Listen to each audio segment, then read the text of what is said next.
with my boy Demi TV. It's Wave God in this motherfucker.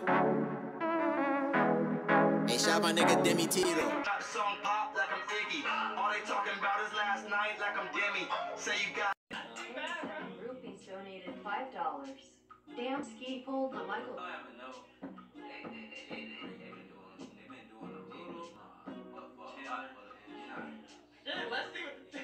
Let's see what the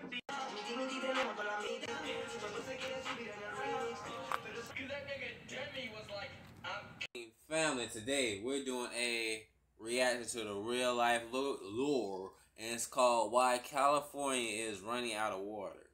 Why is y'all running out of water over there? Like all this water on Gaia, and y'all running out of water? That don't make sense, you feel me? Like, make this make sense, you feel me? Like, cause I am lost, flabbergasted, literally. Cause like it's like how? This is like propaganda. This gotta be propaganda. This ain't maybe shit. But if you're new to the channel, like, comment, subscribe, and share the video on all social media. Comment below what reaction you want to do next. Check out the original video in the description box below. Road to 100K, 50K, a million in the bill. So click that subscribe button right down there. You feel me? And if you love me and support me, do that. You feel me? And I appreciate everyone to do that. Feel me? And check out the Dean TV clothing merch in the description box below. Go copy some merch and drip and some heat. And no further ado, let's get into this reaction.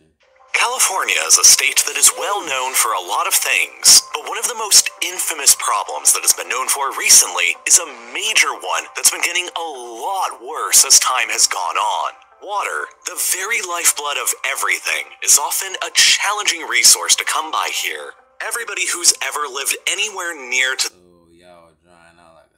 the state has been bombarded nearly their entire lives by the almost constant, frightening news of drought, water restrictions, and scarcity, and the terrible effects that all of these things have been having on the environment, like record-breaking wildfires. It isn't a little-known fact that California has a major problem with its water resources, but this isn't exactly a new problem. Far to the contrary, California's water problem is an ancient one that goes back thousands of years. And a lot of both the problems and the solutions simply have to do with California's incredibly unique geographic circumstances. To begin with, it's really important to understand where all of California's demand for water is actually coming from. There are nearly 40 million people who live here as of 2022, which naturally means that the human demand for water is pretty big. But, all things considered, only around 10% of California's total water supply is actually consumed by people in the state's various towns and cities, like Los Angeles, San Diego, San Francisco, Sacramento. So you gotta think about that. Like, you taking in all the clean or good water in, and all the dirty water and water that's misused and going back into the oceans and the seas and stuff, and you reusing it. You gotta think about that. Like, that's just dirty, just nasty. Ugh. And all the others combined. The much larger consumer of water in the state is California's massive $50 billion a year agricultural industry that consumes about another 40% of California's total water supply. But there's a pretty good reason for this, because California is one of the greatest breadbaskets of the whole world, blessed with an abundant $6 billion a year. Since 1995, California almond production has increased by more than 8-fold, as demand for the nut has increased dramatically in faraway places like India, East Asia, and Europe. Nut is life. Nut is life. Which means that today, almonds alone account for about a quarter of California's entire agricultural exports. But they're also an incredibly thirsty crop to produce, consuming all on their own around 10% of California's entire amount of water that is used by humans. A further 14% of the water used by humans in the state is used to grow alfalfa, which is used to feed cattle, and another 9% is used for livestock pasture. All in all, about 80% of the water used by humans in the state is committed entirely to this enormous agricultural industry that feeds tens of millions of people across not only the United States, but the rest of the world as well. So, as America's most populous state and with America's largest agricultural sector, Droughts in California can have enormously outsized economic and environmental impacts when compared to elsewhere in the country. The state of California ultimately receives most of its water in the form of rainfall and snow, although this is highly variable across the state. Westerly winds bring in moisture to the state from the Pacific Ocean, where they initially impact California's many high mountain ranges. Here, the air blowing in from the Pacific rises, cool. I never knew why just one particular state or whatever not just do this instead of and forms precipitation, meaning that some of the rainiest parts of the state are the various western-facing sides of mountain slopes. Northwestern California in particular has a very temperate climate, with average rainfall rates of 1,300 millimeters a year, more than double the average rainfall that London will see in a year. Storms bellowing into the state from the colder Pacific Northwest will bring abundant amounts of rainfall to the northernmost half of the Central Valley, but they fail to penetrate much further into the southernmost edges of the valley, where the conditions are significantly more desert-like as a result. The towering mountains around the state, like the Sierra Nevada, the Cascades, and the Klamath Mountains, each have mountain-style climates with thick snow in the winter that melts during the spring and summer months and fills California's many rivers, tributaries, and streams. To the east of these mountains is the much drier rain shadow, where the westerly winds carrying moisture in from the Pacific fail to climb higher than the tall peaks of the mountains. Thus, the areas to the east of these mountains in the state receive substantially less rainfall and snowfall than the rest of the state does, and this is largely why the areas here are made up of the Sonoran and Mojave deserts. that's why it's called a desert. It's simply the best when you have fresh groceries at great prices delivered to your door. Kroger, fresh for everyone. This is largely why the areas here are made up of the Sonoran and Mojave deserts. Overall, California's mountainous geography directly adjacent to the Pacific Ocean naturally means that the vast majority of the rain and snowfall happens in the northern third of the state. And this is probably the single most important fact to understand about California's water. Roughly 75% of the state's water supply comes from this northern third of the state, above Sacramento, where only 20% of the state's population resides, which means that Dry ass state, y'all are thirsty ass. conversely, 80% of California's population lives in the lower two-thirds of the state, where only a quarter of the state's water supply originates. Therefore, almost inherently, this means that massive volumes of water from the northern third of California are required to be transferred down to the south in order to meet their enormously larger demand. And this makes the water management system within the state potentially the most controversial found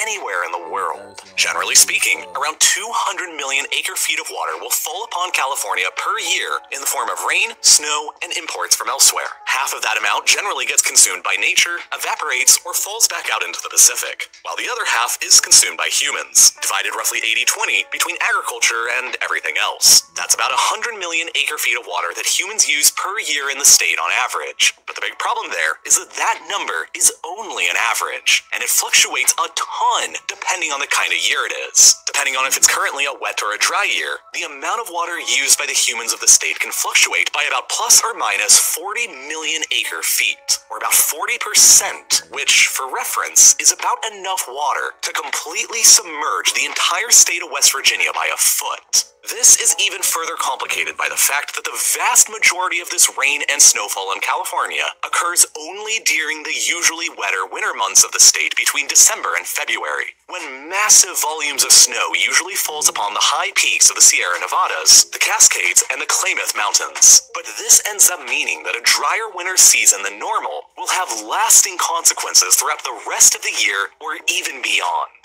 And the biggest difference this time in 2022 is that there's already been a couple of pretty bad years leading us up to this point. And it's all been part of a greater overall trend so far throughout the American Southwest this century that some scientists have taken to calling a mega drought, considered to have now begun around the year 2000. The 22-year time period ever since then has been the driest ever on record throughout the American Southwest since at least the year 800 CE, more than 1,200 years ago, long enough to have seen the coronation of Charlemagne as the first emperor of the Holy Roman Empire. Both 2002 and 2021 were drier than any of the previous 300 years before them had been, and were respectively the 11th and 12th driest years seen any time since the year 800. Rainfall and snowfall across California have been considerably less than average all of these past 22 years, while temperatures have been higher and evaporation of existing water has been greater, and this has been putting a monumental amount of stress on California's existing water system that largely shuffles water from the north of the state down to the south. Knowing that most of the water falls in the northern third of the state, but that most of the population lived in the southern two-thirds, the state of California across the early and mid-20th century decided to build an absurdly elaborate and complicated system of canals, aqueducts, and pipes that were designed to bring all of this water in the north down to the thirsty and growing cities of the south. Although there are many different reservoirs and systems aiding in this whole system,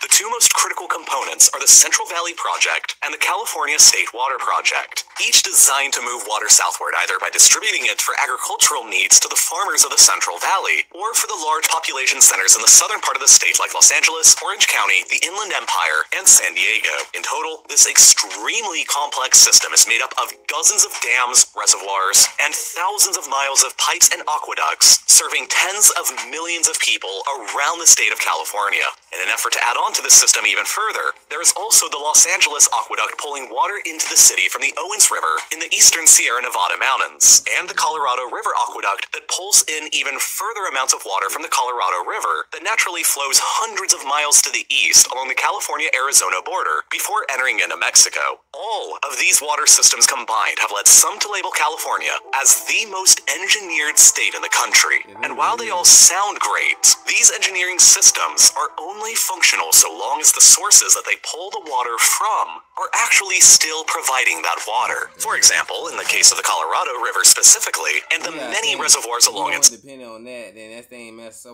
stream, they are all currently at cripplingly low historic water levels. Reservoirs on the river like Lake Powell in southern Utah and Lake Mead, the single largest water reservoir anywhere in the country inside of Nevada, are each approaching just 25% of their normal water capacities. With some 40 million people who depend upon the Colorado River and its various reservoirs not only for drinking water, but power generation as well in the case of Las Vegas and much of Southern California, the ongoing mega drought and the depletion of water is causing an enormously stressful time across the American Southwest. And similarly, in much of the rest of California, the state's own major water reservoirs such as Lake Shasta in Northern California and Lake Oroville at the foothills of the Sierra Nevadas are both at historically low levels as well, with each of these approaching just 50% of their total capacity. With many years in a row of exceptionally low rainfall and the snowpack at record low levels as well, the unrelenting drought-like conditions are taking their heavy toll on these and countless other important reservoirs across the state. But in order to fill the reservoirs back up, California actually needs some more precipitation, which has been increasingly difficult to come by. While typically snowfall within the state is at its deepest around April, this past year it was only at around 10 inches in average height by that time. To give you some context, a normal amount of snowfall by this point is generally more like 26 inches, which means that the snowmelt into California's rivers, streams, and reservoirs this year was just 38% of what it usually is. And that's obviously not good, but it's also been happening for each of the previous 3 years as well. A lot of this recent lack in snow and rainfall across the state can be blamed on a meteorological event that takes place over the Pacific Ocean from time to time called La Nina. Ever since the summer of 2020, the La Nina event has brought with it cooler than usual northern Pacific waters, reducing the rates of evaporation and simultaneously nudging the polar jet stream further to the north across British Columbia and Washington state, thereby dramatically reducing the winds and the moisture that ordinarily come to California from the Pacific, and bringing even worse drought-like conditions like less rainfall and higher temperatures to the state as a result. In turn, this has somewhat of a cascading effect. As the atmospheric temperature increases, it also tends to suck even more moisture out of the ground through a process known as evaporative stress, quickly depleting soil moistures and leading to even hotter temperatures. What ultimately remains is a pretty vicious cycle that is challenging to break, short of the La Nina event itself coming to its natural conclusion, which can often take months or even years. Now, with California's water usage already relatively high compared with the rest of the United States, this summer is most likely going to be a difficult one for the state, full of restrictions. California water authorities are already calling for a 35% reduction in usage across the system.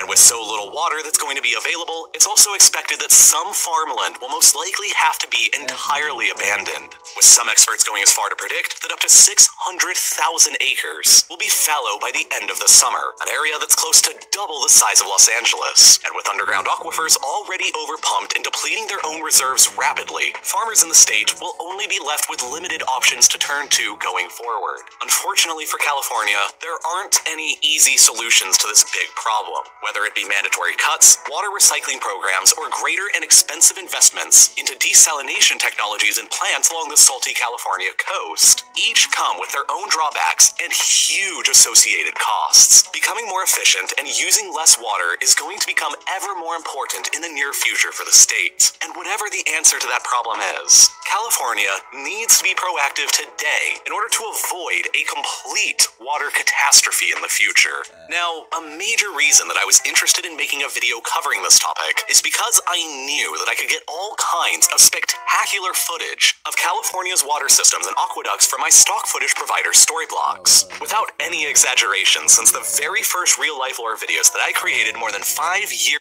for an annual price that's lower library, meaning that you can use anything from the library for any commercial or personal use, or you're wanting to become one, I can absolutely tell you from my more than 5 years of experience supporting my channel while you're at it. Comment below what reaction you want to do next. See you guys next time. Love you guys.